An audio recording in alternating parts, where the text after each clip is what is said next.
In just a few hours from now, U.S. President Donald Trump will hold a high-stakes summit with Russian President Vladimir Putin in Alaska. The two leaders will discuss a ceasefire deal for Ukraine to help end the deadliest war in Europe since World War II. Well, the fate of Ukraine hangs in the balance after over 3 years of war. The death toll is in the hundreds of thousands. Entire cities have been wiped off the map. And now, the front line is shifting again, with Russia mounting a dangerous new push on Donetsk. In this next report, we break down the war in cold, hard numbers. Take a look.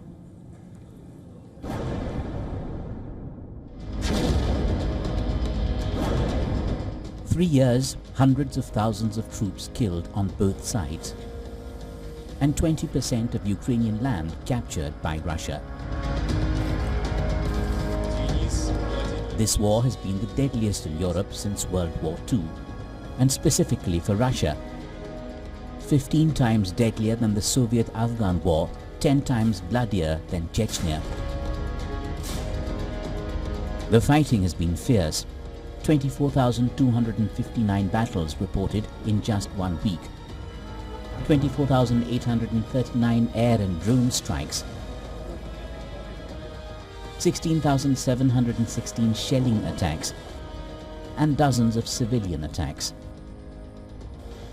In July alone, 6,200 attack drones launched by Russia, part of what is being described as a grind-down strategy that is aimed at overwhelming Ukraine's relatively weaker air defenses. What these drone swarms do is clear the way for deadlier cruise missiles to be launched. Ukraine's deep strike drones continue to hit high-value targets inside Russia, but the front line keeps shifting. Pokrovsk, a key highway and rail hub in Donetsk, is now partially encircled by Russian troops. Ukraine has rushed reinforcements to hold the line, including the Azov Brigade. But it isn't enough to hold off the Russian advance. In August, Russian forces advanced 10 kilometers beyond the front lines in Donetsk, and more settlements in eastern Ukraine continue to fall to Russian hands each day. Russia now controls 114,500 square kilometers, that's about 20% of Ukraine. It holds almost all of Luhansk, 3/4 of Donetsk, and most of Zaporizhia and Kherson. Now it is pushing to seize the rest. On Russia's target, the so-called Fortress Belt, a 50-kilometer defensive chain of cities, including Sloviansk, Kramatorsk, and Konstantinivka, and the latest major Ukrainian stronghold in the east. Earlier in May, Russia seized 215 square miles of Ukrainian territory, its biggest land grab of the year. Over 3 years of war, and the toll is staggering. Russia's attacks have doubled since US President Donald Trump took office 6 months ago, and so has Russia's ballistic missile production, up 66% in a year.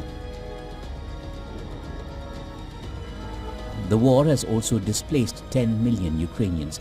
That's nearly a quarter of the entire country's population. Their future and the fate of the war is in the hands of the two leaders meeting in Alaska today. Bureau Report, WION World is One. And for more on this, we're now being joined by our correspondent Susan Tehrani from New York. Hi, Susan. Thanks for staying with us. Now, while Trump has answered most of the questions aboard the Air Force One, we're also learning that he will be meeting the Russian President Vladimir Putin in his plane before the high-stakes summit in Alaska. Talk to us more about that and perhaps the chemistry and the dynamics between the two leaders.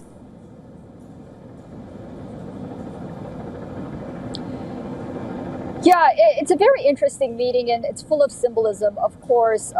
President Trump wanted to greet Vladimir Putin on his plane as a sort of a gesture of goodwill and also respect.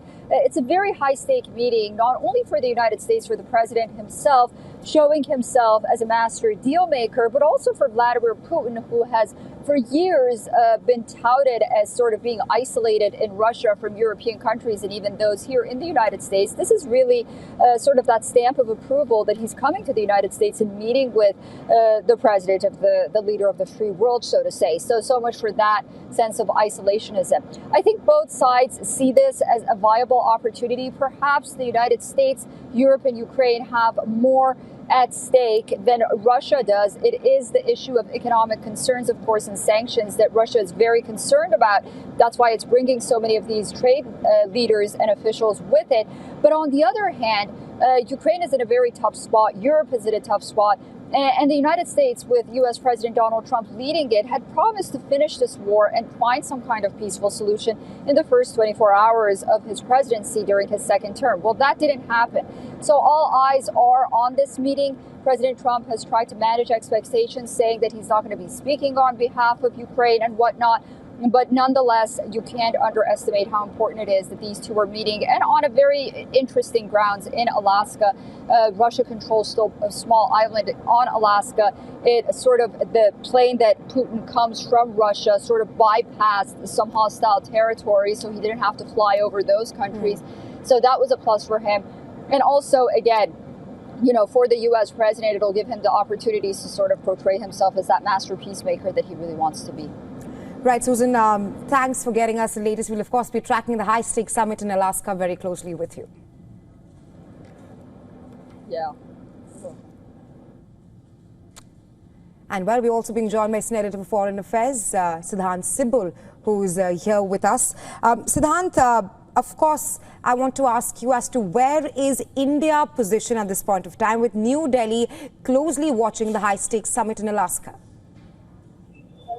Well, it will be way past midnight when the leaders will be meeting in Alaska. But trust me, the policymakers will be awake whole night to make sure and understand the outcomes of this high-stakes summit. Now, remember that India will be hoping that there could be a breather if there is a breakthrough. Donald Trump has time again in last few weeks and last few days has doubled down on India, not only in terms of the secondary tariffs, which are essentially sanctions for India importing energy from Russia, but also use terms like dead economy for India. So India will be looking for a positive outcome. The Indian Ministry of External Affairs has already welcomed the summit, and the Ministry of External Affairs spokesperson Ranveer Jaiswal said that India endorses the summit that is going to take place. So for India, this is an important development in terms of how both the world powers work together. And of course,